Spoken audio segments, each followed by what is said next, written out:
everyone, welcome back to my channel. My name is Elmarie and I got an ARC. It is the first time I've been approved for one, so I thought it might be fun to do a little reading vlog about it. Hi everyone, it is freezing and raining here, so I'm planning on jumping in my very messy bed and reading a little bit of my first ARC.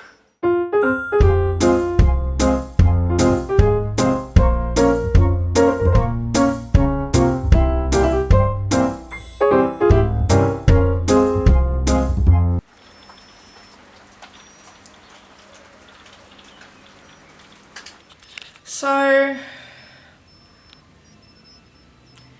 in a turn of events that surprises absolutely nobody, I'm terrible at vlogging. It's Wednesday today. I haven't updated this vlog since Sunday afternoon, but I'm home for the day with coffee, and I'm going to tell you guys about the first two stories of Tales from the Wythenwood while I make lunch for my kids for school tomorrow. Okay, so I've read the first two stories of Tales from the Wythenwood. I've read Gerald the Mangy Fox and If I Were You. And first of all, the writing is beautiful. It is absolutely phenomenal. The stories are kind of like old fairy tale, fable type of things where our main characters are both of the stories are animals. They get sent off on a little quest, they learn a little lesson. The writing is beautiful. There are illustrations that are absolutely amazing, and I'm having a really good time with all of these stories so far. I'm really excited to get to the third one tonight. I'm actually hoping to finish I think it's 3 more stories in the collection by the end of tonight. So yeah, I'll hopefully update you guys again soon.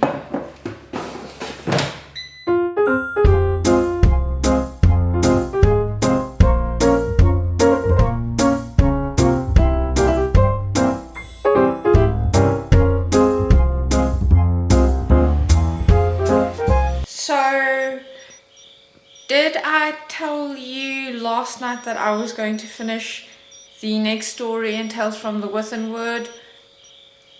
Yes, I did. Did I actually finish the next story from Tales from the Wythenwood? Very much not. Actually didn't even pick up my book last night. But I have big plans for tonight because the kids are in bed. My husband is playing his last squash match of the evening. And I have coffee and snacks to keep me company until he gets home. So, let's do this. These stupid, terrifying faces taste like childhood to me. Hi everybody, it's Friday afternoon. I'm home from work. Kids are home from school. My husband's home too and corralling the little gremlins while I finish up some work that got brought home with me. On the upside, I also brought home new shoes.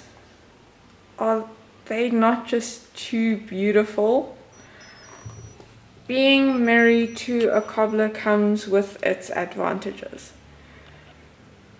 So you guys get to listen to me ramble about the 2 stories that I finished last night while I finish taking photos of those.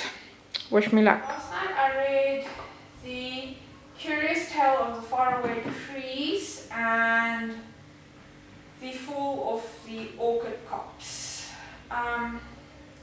Both, like they one following the other.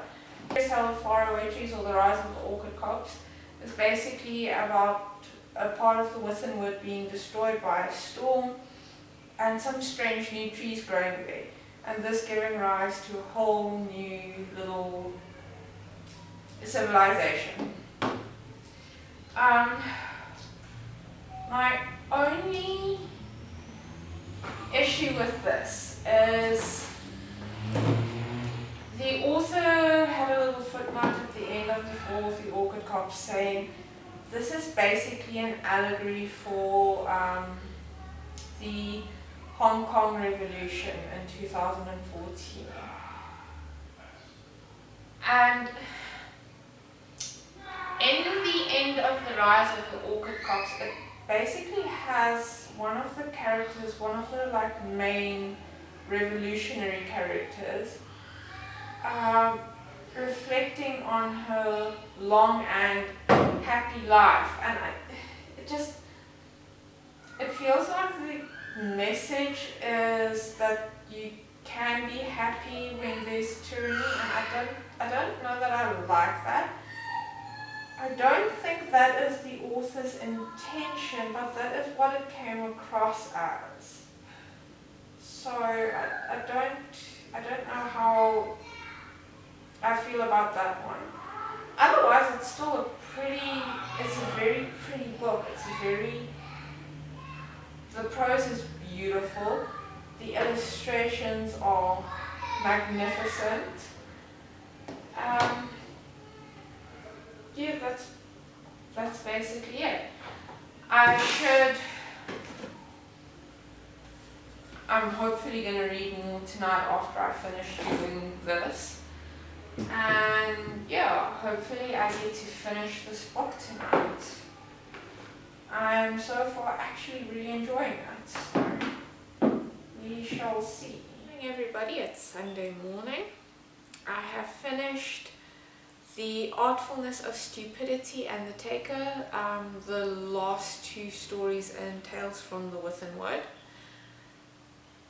These two stories, while they keep the same kind of fable beginning with talking animals learning a lesson, are a lot darker. They lean a little bit more towards a horror-y feeling than a fairy tale-esque, almost like lightheartedness in the previous stories. The prose is still absolutely beautiful. The stories are wonderfully written.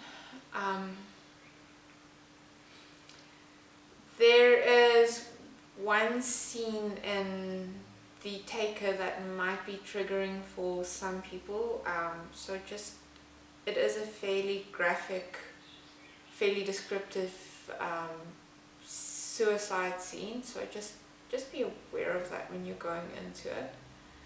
But the stories are beautiful. Overall, I really enjoyed the book. I'm rating it at about a 4.5 stars. I would definitely pick up more from this author. I had a great time reading these stories.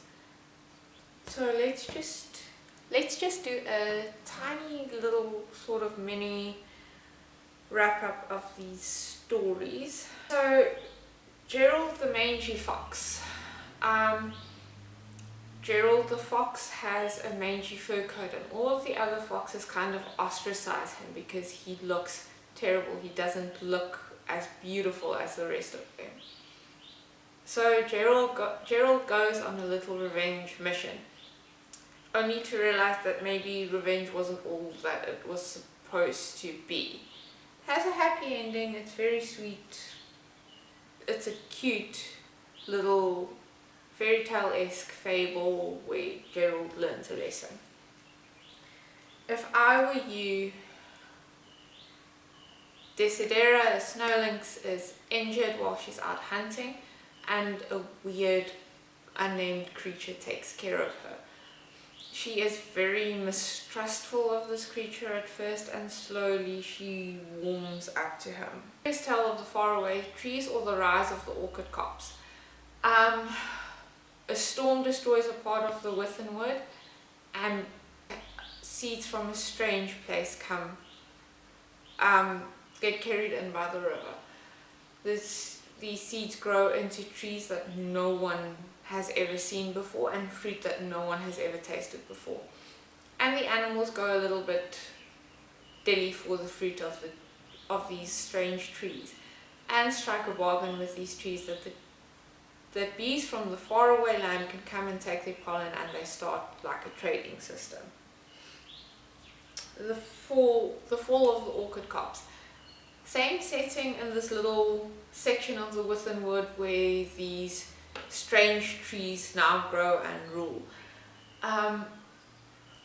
The trees grow a conscience and realize that they might be slightly exploiting the little critters of the forest, and they prepare to leave with the understanding that the great oak will let things keep going the way that they always have, and that the great oak will let the animals rule themselves.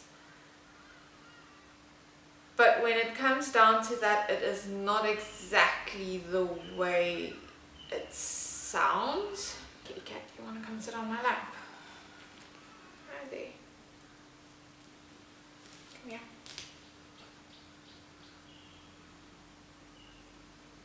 Can you lie down so I can keep talking to the internet people, please? Hey, can you settle yourself down?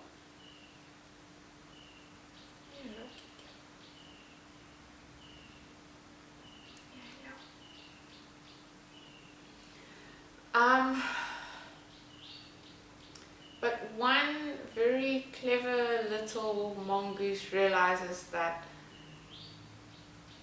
actually they are only being given the illusion of freedom, and she manages to convince the other animals of this, and they start protesting. This is met with a great show of force from the great oak, and it ends with the little mongoose having lived a long and happy life and reflecting on this with the great oak.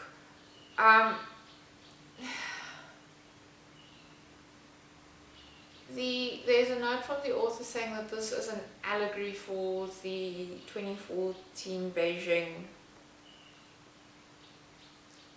troubles, and I don't know